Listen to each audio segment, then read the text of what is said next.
que la gente, ya lo tenemos en línea. A nuestro próximo entrevistado, que es Fernando Carvajal, diputado nacional. ¿Cómo te va, Fernando? Bienvenido a Sin Censura. ¿Cómo estás? Buenos días, Gabriel. ¿Cómo está el equipo? Bien. Buenos días. Feliz día, día del abogado. Sí, feliz día a los colegas. ¿Cómo anda en ese sentido, Así Fernando? es, muy bien. Muchas gracias, y aprovecho para transmitirle un saludo a todos los colegas abogados.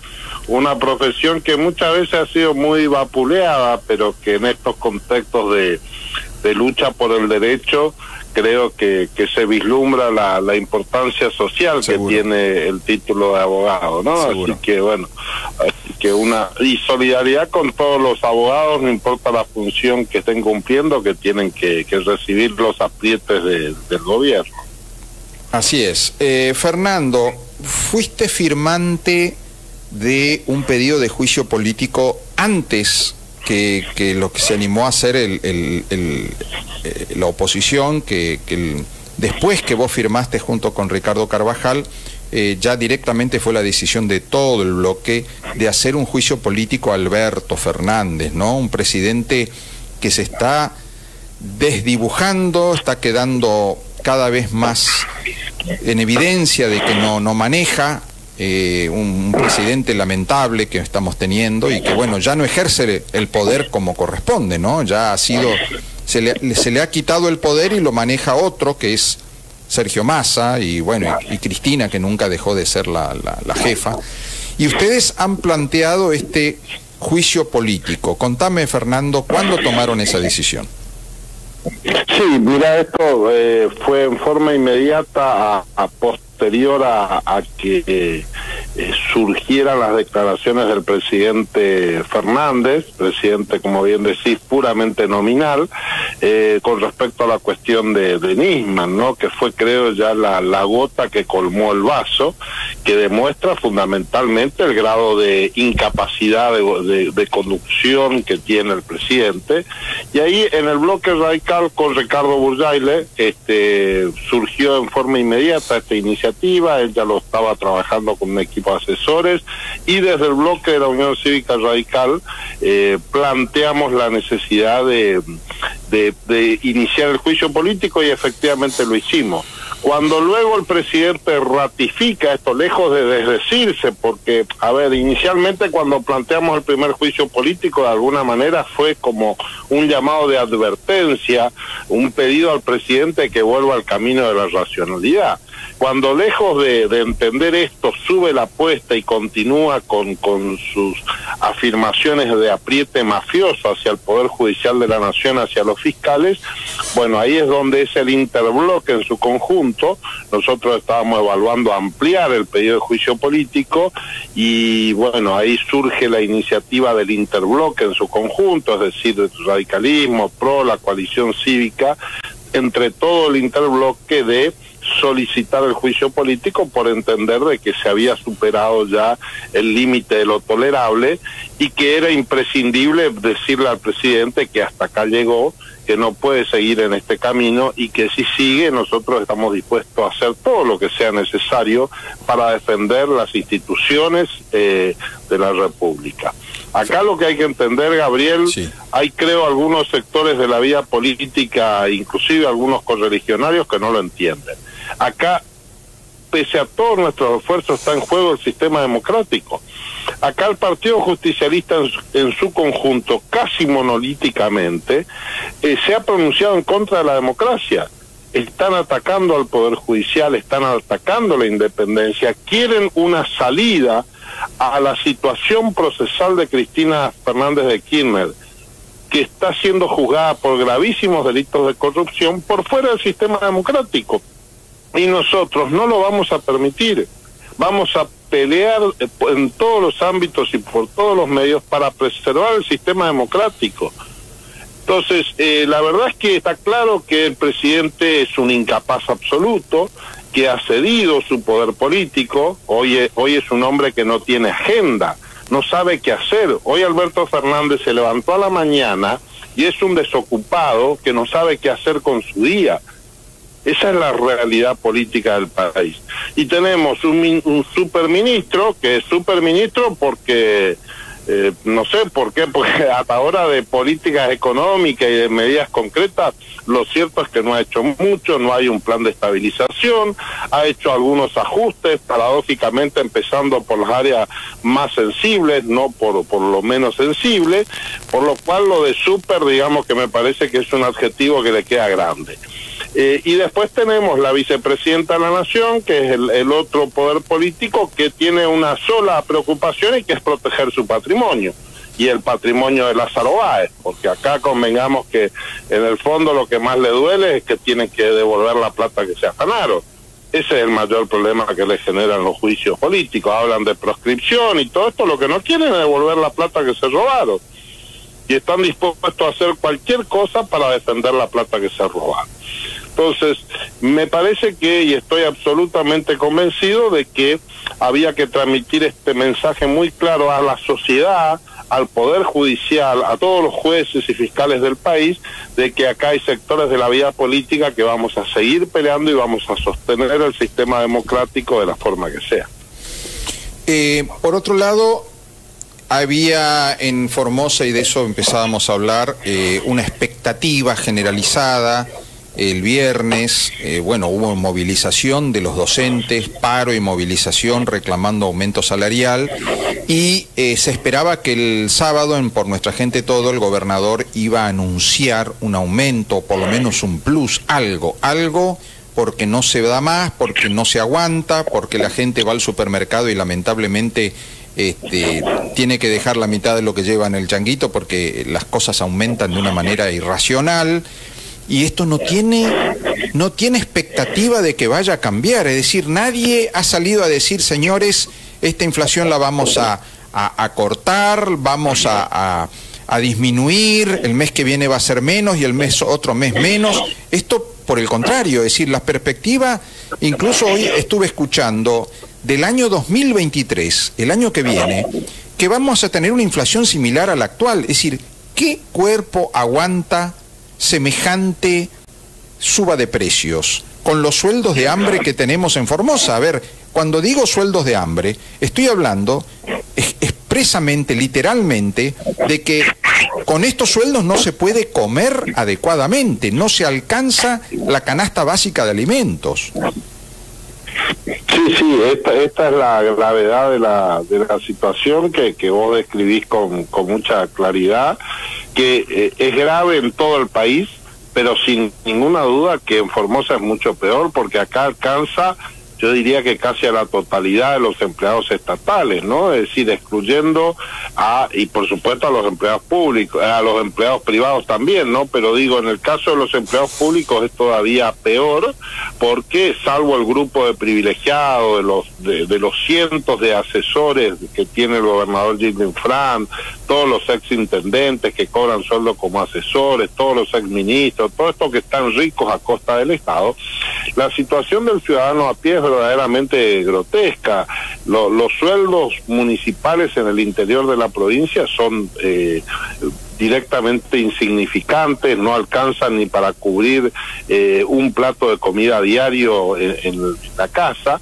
No hablemos de lo que es el trabajo informal, ¿no? En el ámbito privado, que también tiene enormes dificultades, y hasta el empleado que está regularizado, el empleado de comercio, etcétera, que para el patrón es un enorme esfuerzo tener que pagar los aportes, realizar todo, al trabajador tampoco le alcanza. Entonces, están todos los sectores, salvo el grupo de gobierno, que están cada vez más ricos, el resto de la sociedad está padeciendo una situación horrible que, como vos decís, ni siquiera tenemos la esperanza de que vamos a mejorar en inmediato. Entonces, esto sin duda es un combo que genera una enorme desesperanza en la sociedad, que creo que es lo que estamos viendo, ¿no? O sea, hoy lo que hay es una sociedad que está desesperanzada, porque encima falta mucho para las elecciones y para un recambio de gobierno, y entonces esto produce un enorme desánimo en la gente. Desde la oposición, por eso me parece que tenemos que actuar con mucha prudencia, con mucha mesura, pero también mucha firmeza para transmitirle a la sociedad de que sabemos que estamos muy mal, sabemos que este gobierno es impotente para resolver los problemas, pero también decirle que hay esperanza en el futuro y que en realidad si empezamos a cambiar las cosas se puede vivir mejor de lo que vivimos. Por otro lado, la figura del gobernador, que es tan importante en la vida política formoseña, él no habla de todo esto. Es más, dice que los que hablan de esto son odiadores y que él nos ofrece amor. A vos también, Fernando. Hay amor para vos también. Va a haber un abrazo de Gildo si querés amor. La gente que nos escucha también parece que necesita amor.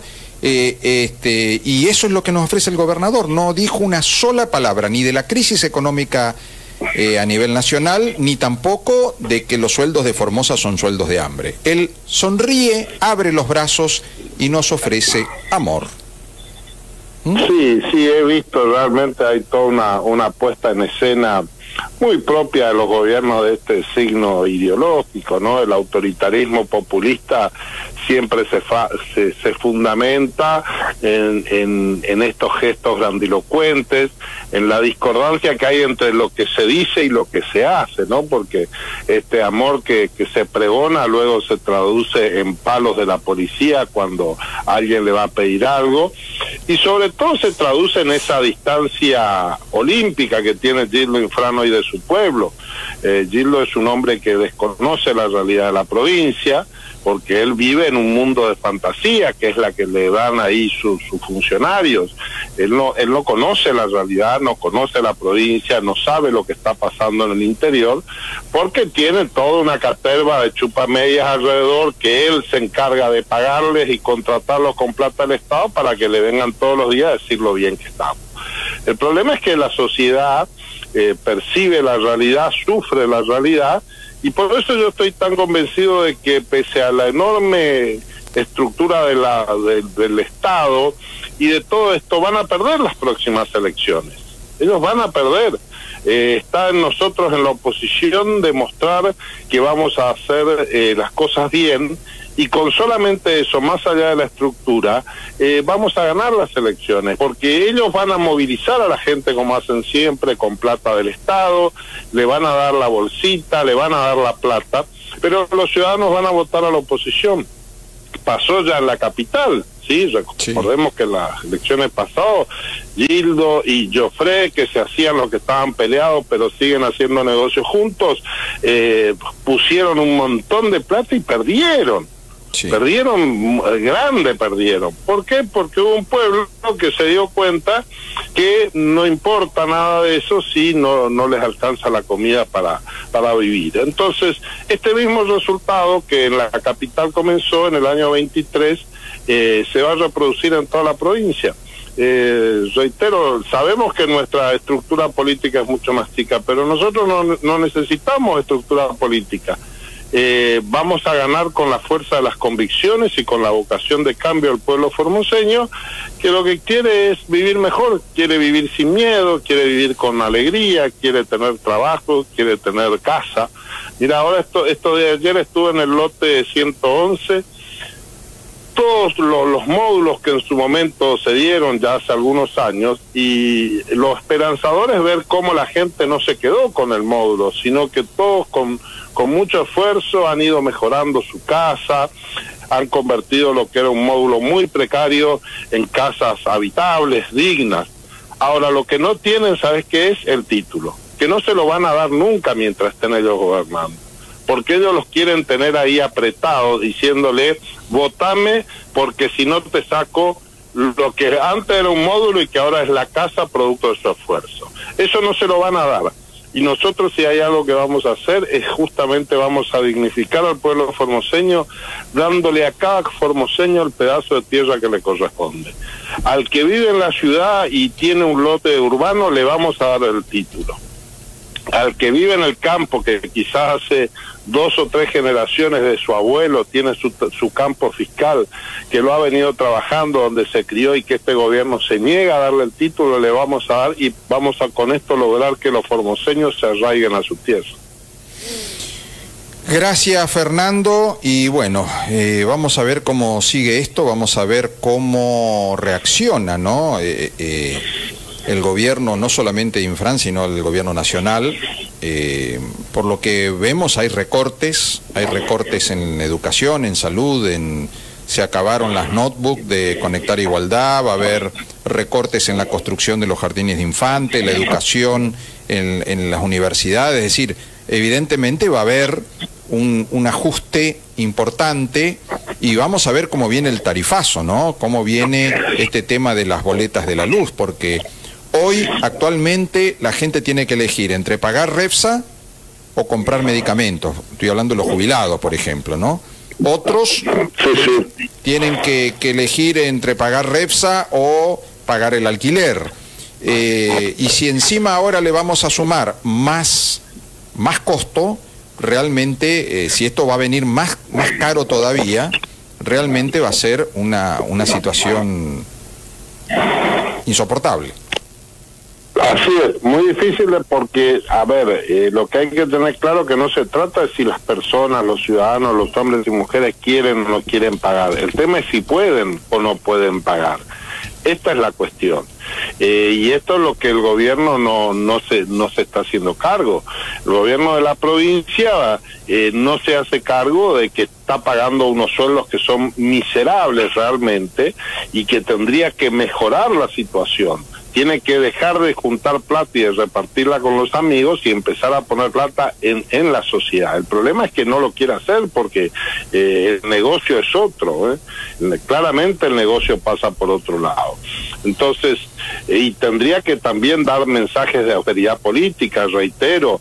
El gobernador tendría que publicar su lista de asesores, porque todos sabemos de mentas y de comentarios que hay un listado infinito de asesores del Poder Ejecutivo. Son cientos de estos que cobran cientos de millones de pesos y que para no hacer nada, es solamente para pertenecer a la corte del emperador. Entonces, un primer paso sería transparentar primero, ¿no? ¿Quiénes son todos estos asesores del Poder Ejecutivo que siguen cobrando sueldos sin trabajar? Y, por supuesto, reducir esto a su mínima expresión y dejar de estar pagando cortesanos para que le vengan a contar las maravillas del modelo formoseño y que esa plata se vuelque a los empleados públicos. Si esa plata de los asesores, por ejemplo, se contratara a los médicos y a los enfermeros que necesitan los hospitales del interior, la gente no tendría que subirse a las ambulancias de emergencia saliendo a correr cada vez que tienen un problema de salud, ¿no? Tendríamos médicos especialistas y enfermeros en todos los hospitales, ¿no? Porque para eso están los hospitales. Por supuesto. Y médicos generalistas también, porque hay lugares donde no hay, y no hablemos de enfermeros. Pusieron una universidad de enfermería hace muchos años, que fue un acierto, porque la verdad es que había una carencia de formación de recursos humanos, fue un buen proyecto, pero lamentablemente muchos de esa gente se terminaron yendo de la provincia, porque frente a las condiciones paupérrimas en lo económico, sumado a la indignidad a que se somete a los empleados públicos, que los obligan a tener que ser afiliados al partido de gobierno, y no solo ser afiliados, sino además ser chupamedia y obsecuente para que tengan el cargo, obviamente que las personas eligen irse. Y lo mismo pasa con los médicos, por eso los médicos no vienen ni van a venir mientras gobierne Gildo Infran. No se trata acá de poner una universidad local, se trata de que habrá que evaluarlo en su momento y dentro del proceso de crecimiento de la provincia yo creo que todo es posible cuando hagamos las cosas bien.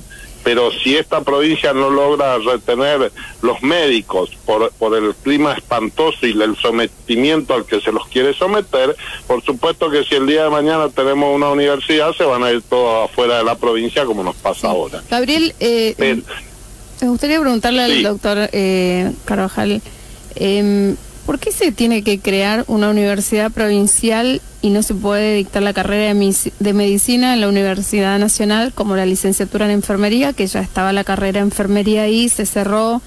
¿Por qué crear otra facultad provincial y no hacerlo en una que es a nivel nacional, que es un título nacional? En la Universidad de Formosa, claro, la Universidad Nacional de Formosa. Sí, sí. Sí. Y porque no les interesa eso, sino que lo que quieren es crear una nueva caja para seguir desviando fondos del Estado, como vienen haciendo. A Gildo no le gusta nada. Los controles nacionales son flojos, ¿no? Esto es cierto, pero algo de control hay. Entonces, esto es lo que Gildo quiere evitar. No quiere nada que tenga que ver con lo nacional, porque si viene algo de la nación, tiene que rendir cuentas. Y se te meten los jueces federales, ya viste el miedo que le tienen a los jueces federales. Entonces, por eso no quiere una universidad nacional. Una universidad provincial está sometida al control del Tribunal de Cuentas, con lo cual se asegura que puedan hacer lo que quieran sin que nadie los controle. Vos fíjate que hay Parque Nacional. ¿Por qué el Chaco creó un parque nacional en el extremo oeste, donde estaba el proyecto de crear un parque biprovincial, ¿no? Que alcanzaba territorio de las dos provincias? Esto Gildo se opuso. ¿Por qué se opone? Porque no quiere que haya... ¿Se interrumpió? Sí. No quiere que nadie, no quiere que nadie le venga a controlar dentro de la provincia, porque, bueno, él tiene asegurado, a través de la obsecuencia de sus funcionarios, tiene asegurado la impunidad. Entonces evita, esa es la razón por la cual no se quiere hacer nada en la Universidad Nacional. Gracias, Fernando. Ha sido un gusto. Gracias. Te mando un abrazo. Fernando Carvajal, diputado nacional por Formosa.